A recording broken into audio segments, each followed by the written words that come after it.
feel a heat. Oh my God.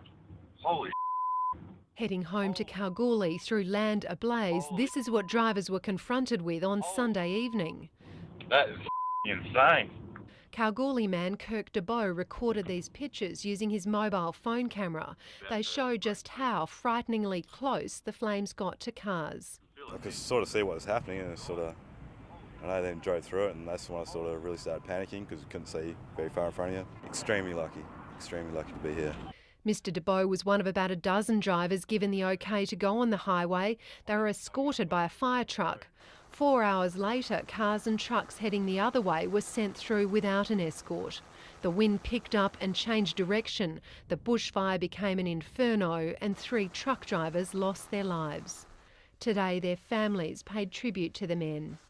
Estelle Dragoon says her brother Lou Bedford was much loved.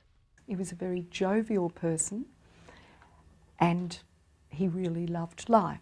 It's a double tragedy for Mrs Dragoon, who lost her daughter, news presenter Charmaine, just 2 months ago.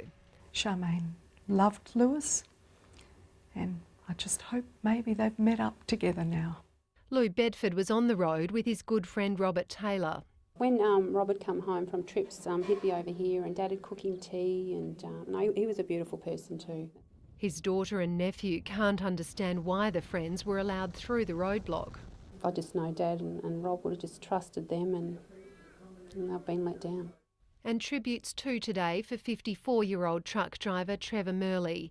His 89-year-old mother is now planning his funeral.